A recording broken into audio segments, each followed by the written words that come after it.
Anyway, so this is my wheel here that we throw things on, and I always start out with platter here, and I put my clay on this, and before I start a mug, for example, this is weighed. I weigh the clay. That's why it looks like this now. It comes in a big box here otherwise, and then I cut it up and weigh it. So each piece I also make a little drawing of, and what the sizes are supposed to be,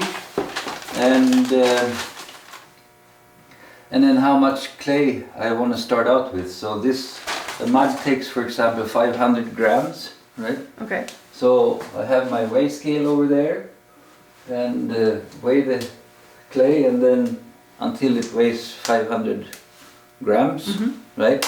And then I have a bag with lots of little 500 gram pieces, and then it just goes on there, and then I start making the clay, so or making the pot from there. So and there's all kinds of little tools that I use here, that I actually like to make my own tools because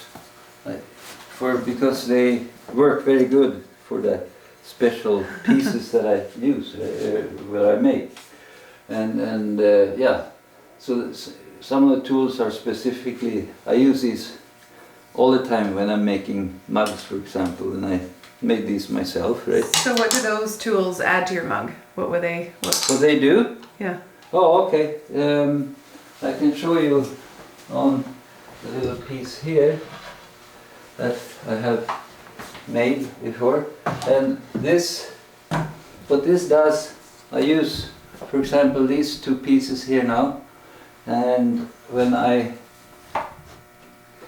throw this is a little cup or glass, it's going to be, right? So when I start out, first I start out with this tool, and it sets the depth. So I have the depth of the mug inside. Okay. And and then once I have the depth, then I have to bring the piece up to what I want, and that's what I use these two pieces for. And basically this goes on the inside, and this goes on the outside, and then you pull the clay up this way. Okay, they sort of guide it up. Yeah, because the lump is just there, and then you have to pull the clay up, and then you can shape it in or out or any way you want it, kind of thing. But so, and the reason I have this is through just trying myself closer and getting closer and closer to make this as thin as you want. These pieces are fairly thin now, kind of thing. So, and these particular tools that I made out of plexiglass, they work really well for making fairly thin pieces, so they don't get too clumsy. Cool. So anyway, and then when the piece is the right height, or when you think it's the right height, then this is how it works, right? Then I use this little thing to cut it off with the right height. So the piece, here, where?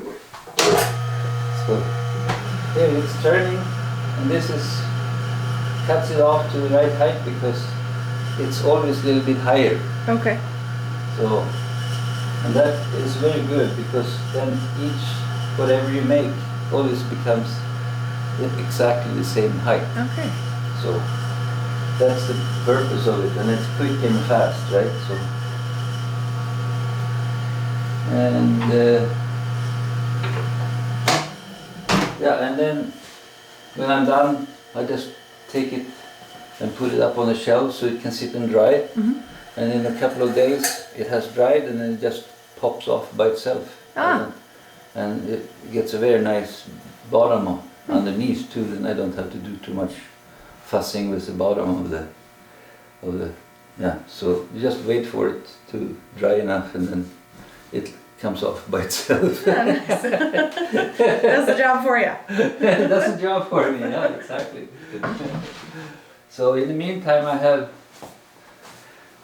while those things are drying, I have to paint or put an underglaze, it's called, on the inside of the mug. And here is all the different colors that I have, that I purchased, and then some of them I mix up myself too, that some of them aren't available kind of thing, so then I mix other colors. And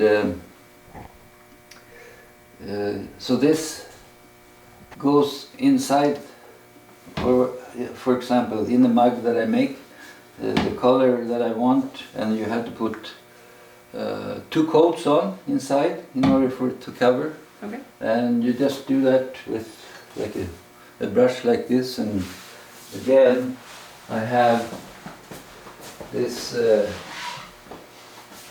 this piece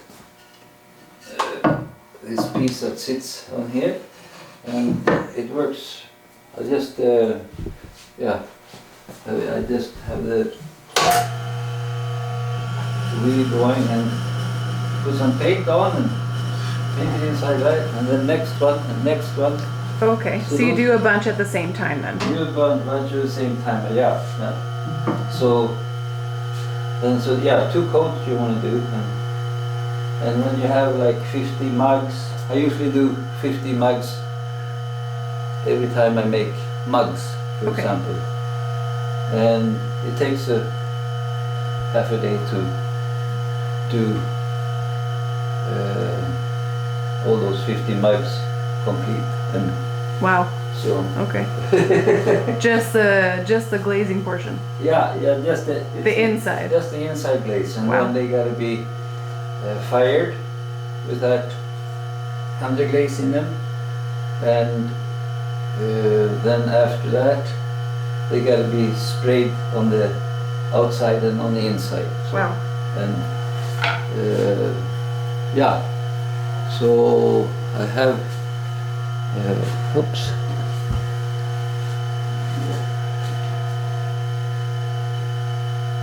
This is what the mug looks like. Oopsie. So this is what the mug looks like after it's been sprayed. This is just a clear glaze on the inside before it's fired and everything. And this is the greyish steel looking glaze on the outside. Nice. So this glaze is very fun to work with because it can change so much depending on how hot you fire it. And then you can do things like this, and that's the same glaze. Oh wow. So how come it turned it's sort a of a copper looking color? And a raku, what that is that you actually take this, you put this piece in when it looks like this. Yeah. You put it in, you have it in the kiln, and it's up to 1000 degrees, and then you take it out while it's glowing. Okay. And you put it in a bucket, for example with sawdust, it's very typical, or paper and sawdust. You can mix in a raku, you can anything that burns kind of thing. Okay. Except for plastic, you don't use plastic, but wood products mainly. Peat moss you can use and all that stuff.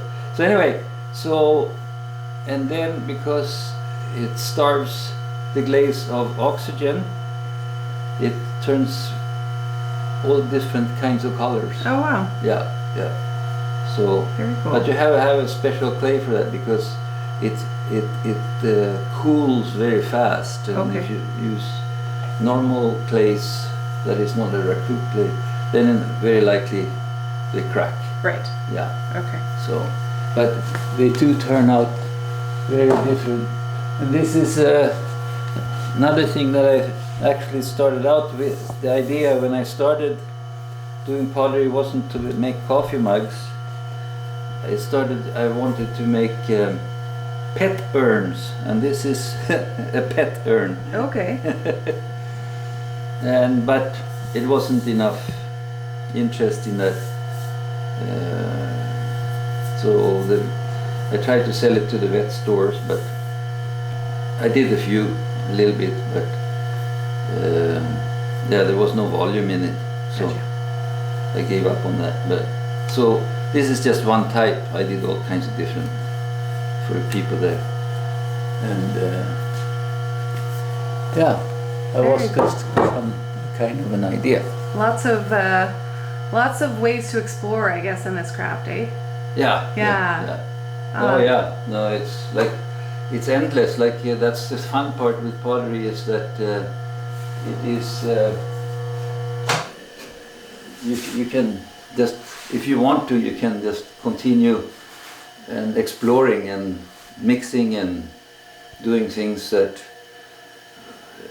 try different things in glazes. Even with this particular glaze that I use all the time, it can it can also look like this. Oh wow.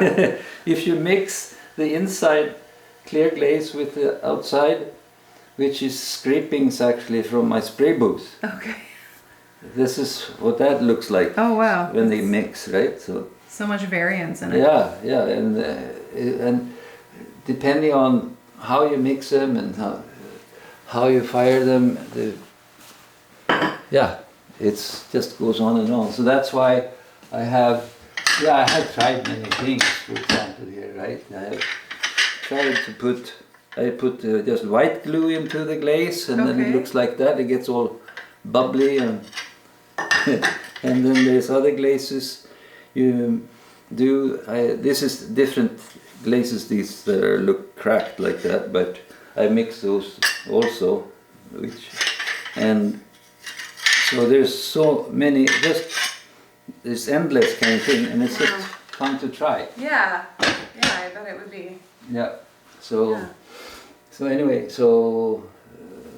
but again, it takes a lot of time, and you can try something and it turns out one way, and if you do a little different next time, it turns out different. So you really have to be very specific, and if you want to do something that you think with a glaze that you think can be nice, you make sure that you write down what you're doing all along, kind of thing, and how much you put on. And right. So you'll be able to try and hopefully do it again. Yeah, exactly. And I really haven't had too much time to do many things, but I sometimes just quickly try something and don't write too much down, so then I don't remember what I did next time. Lots of impulse. Yes. Well, thank you so much for giving us a tour of your studio space and for showing us your kiln. This was really wonderful. Oh, neat. Okay. So. And if you'd like to come down to see Mats's work in person, our show Sanctuary is on until August 21st. Okay. Thanks again, Mats. Thank you.